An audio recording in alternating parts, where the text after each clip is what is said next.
Hey guys, welcome to Neverwinter. Today we're going to be looking at the power setups for Ranger, for Warden primarily, but also a bit for Hunter, just to have a look at the powers themselves and see how we can improve our damage in both AoE and single target. So we'll get straight into it. We're going to go straight over to our power page, and we're going to look at our feats first. Now, down here at the feats we have Death Strike and we have Focused. Death Strike will give you slightly more damage as it gives you a 30%. However, this is contingent on your stance switching from melee to range. And that is what it's going to be contingent on. We go down, Focused. Focus build for all the time you spend in a stance, it's going to increase your damage to 20%. Now 20% is less. After 5 seconds, you hit your maximum. Now, with certain builds, each can be pretty good. My single target, I really do go for Focused because it's a very heavily single target oriented build. However, you could still gain more damage by stance switching more often. Here I have got Focus because it's a more reliable damage game. I don't like the idea of messing up and losing out on 20% damage, and so I go for a Focused. But stance switching is fairly easy. It's just quite also easy to forget. It's an easy button, just press right bumper twice, but Focused, if you do fail that, will work nicely. We want Storm's Recovery. This is going to give us massive cooldown reduction and help our encounter powers hit more often. Our encounter powers on Ranger, for AoE, there's a few strong ones, but you know, our encounter powers lack a bit of oomph. There's no 1000 magnitude hits here. It's all split down. There's one here, but there's no damaging item on the other side, and it just doesn't work very well with most of the builds that I've come across, but it doesn't mean it's completely unusable. We're going to go for Blade Hurricane. Now, Blade Hurricane is doubling your melee damage, and you're going to be doing a lot of, doubling your melee at-will damage and doubling your ranged at-will damage when you use an encounter power. Now this is great. This goes really, really nicely with especially your Electric Shock. Big AoE, radius 25, 100 magnitude. That's increasing that magnitude to 200 magnitude per hit. And then obviously to clear the ground being 60 magnitude per hit. That's 120 when it's doubled. Going over here, we're going to go for Skirmisher's Gambit. We've just got in mod 30 updates to our power, our combat advantage and our crit severity, bring them up to 120%, so hitting those caps are even harder. Down here we have To the Wind. In single target there's a situation where you could use it. If you're already getting your stats, you're not having an issue, you could use To the Wind to give you that little bit more damage. Down here we have got Nature's Envoy, as we don't use Call of the Storm in this rotation, so it's completely unnecessary, but more than anything, Nature's Envoy allows you to gain 15% damage when you're in Forest Ghost, which means your daily power Forest Ghost will be giving you 15% more damage, including turning you invisible, which doesn't work for all enemies, but a lot of enemies it will really help. It'll increase your speed a little bit, and it will do 1000 magnitude damage. Those will go to one target per tick over the course of the 5 seconds that it is active.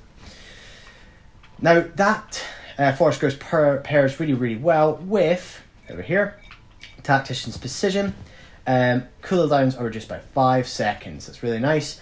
And you can animation cancel, which I will show you when we come around to the rotations. Over here in our class features, we have Blade Storm and Twin Blade Storm. Twin Blade Storm, 8% damage, reliably for AoE. You're going to be hitting more than 2 enemies. That's a great little flat 8%. Beautiful damage buff. You got Blade Storm here, 20% chance to deal an extra 20% damage around you. This is brilliant. It only triggers on melee, unfortunately, but 20% damage is still a decent chunk. However, if you're still missing stats, Aspect of the Lone Wolf giving you 5% accuracy and some defensive stats can really go a long way. Same thing with Aspect of the Pack. It can give you that a little bit more combat advantage, which really just helps hit those stat caps if you like. Remember, 1% combat advantage equals 1% flat damage gain. Roughly, there's some different math sort of equations to that. But we will go for Blade Storm and Twin Blade Storm. Crushing Roots can be used for a bit of control, mostly for something like the first boss of AIC, where it becomes actually quite a useful thing to have. Sorry, I think you guys can see my controls here. Let me just do that. Exit that. Oh, and confirm. There we go. Hopefully my recordings are working. I've had some troubles. Right, moving up to daily powers now. We have got Call the Storm and obviously Forest Ghost. Onto the encounter powers, we're going to use Marauder's Rush, Constricting Arrow / Steel Breeze, and Hindering Shot / Hindering Strike. Now, this is a build that I like because it's got a good mix of single target with your Marauder's Escape and your Marauder's Rush, along with your Constricting Arrow being a pretty big hit, and your Hindering Strike doing quite a good bit of damage as well. All these two big hits are AoE. You've got your Steel Breeze, which is also AoE, and then your Marauder's Rush just helps with getting into the fight first, which really helps for AoE, but also getting out in a pinch as well as dealing with tankier enemies. So it's a good sort of mixed target build. However, if you want to go pure AoE melee, just running with everybody else, you go for your Cordon of Arrows and your Plant Growth. You pop a couple of Cordon of Arrows down in front of the group normally, so that they'll run into it. Then you'll pop your Constricting Arrow, so they run into the group, and then that's when you start using your Hindering Strike, your Cordon of Arrows, not your Cordon of Arrows, sorry, your Plant Growth, and your Steel Breeze. And that will be the sort of rotation for that. But this, I like it. It's a bit more dynamic and it's a bit more fun. For your power steps, for a single target, I've got Penetrating Arrow and Storm Strike. And for my AoE, I've got Electric Shot and Clear the Ground. Electric Shot, super powerful. Clear the Ground, pretty good, but it's a lot smaller, but it's faster cast time. Now, you will get more damage if you went for Rapid Strike and Rapid Shot. However, with this, I like Penetrating Arrows because it's the only encounter I've found in the game, at will in the game, that you can move while you're using it. I think it's brilliant that you can hit things while you're moving, and then your Storm Strike is pretty good, but the last hit's magical, so you're losing a bit of damage, but it does attack in a small sort of AoE with lightning, which is pretty cool. So this is what it will look like. First things first, let's move over here. And here are some ads, if I just pop them up. Excellent. So, ad group over there. Now you can see by my encounter bar down here, you can see when I can get to the enemies. You can see that's highlighting. I can get over to the enemies. 1, 2, and that's your first 3 encounter powers.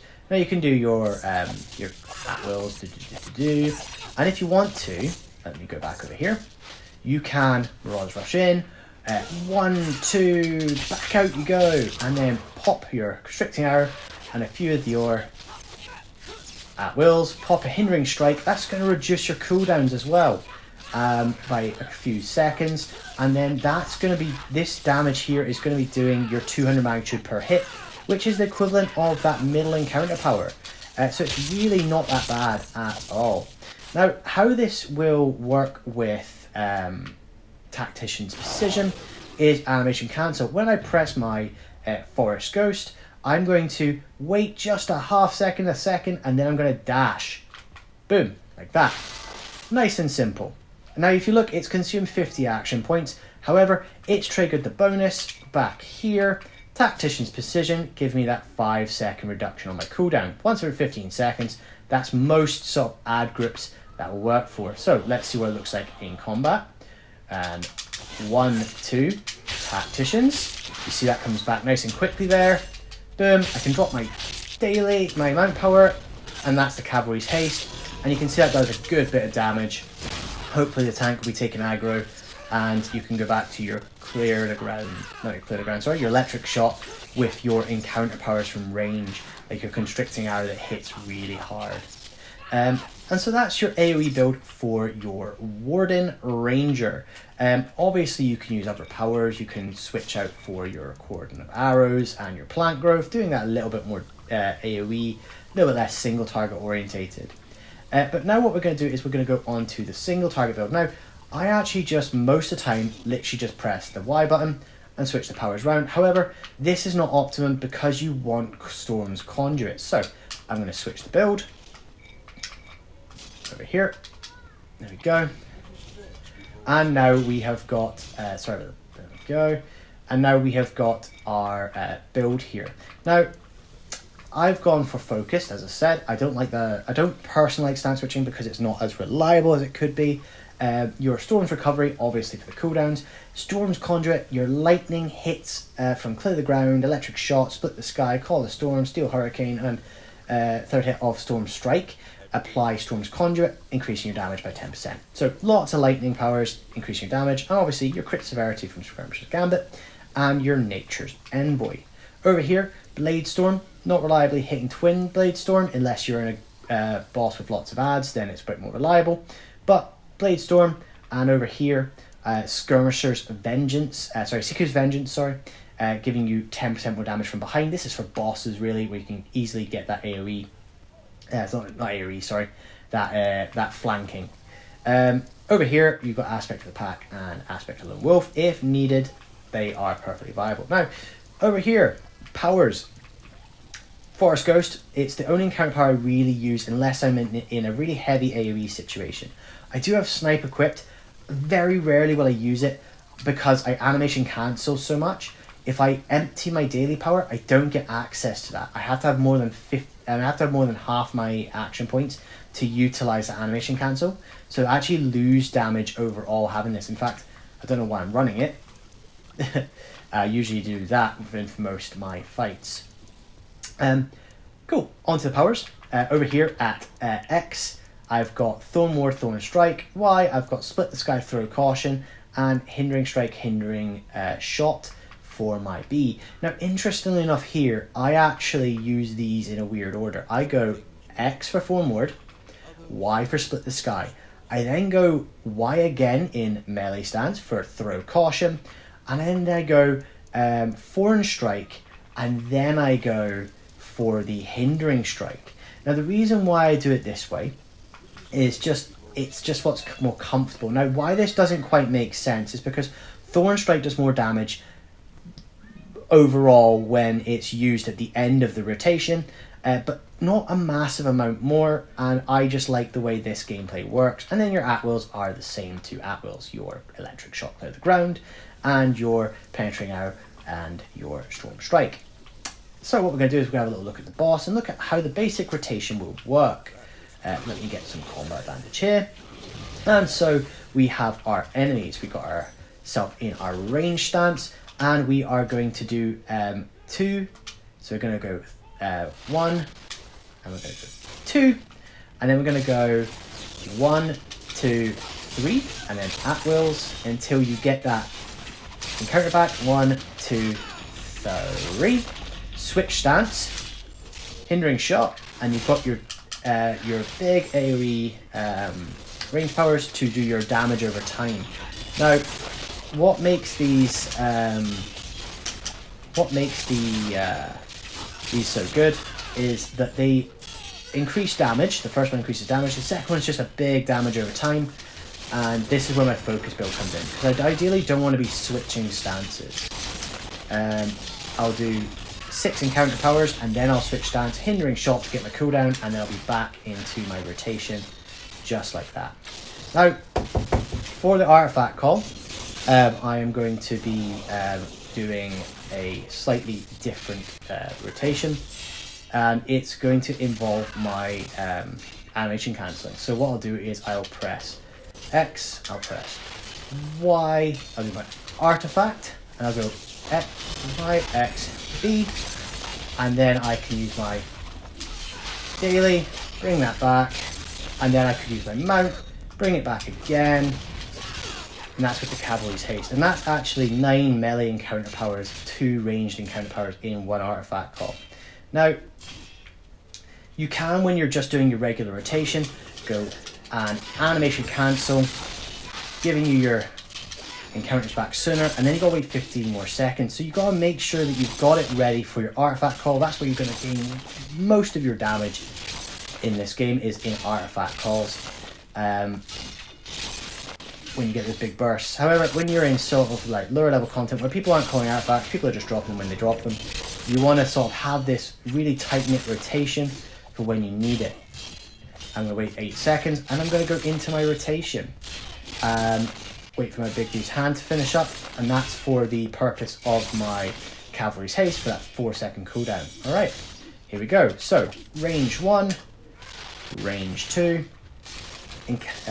artifacts, 3 encounters, daily, 3 encounters, my belt, my mount, 3 encounters, just like that.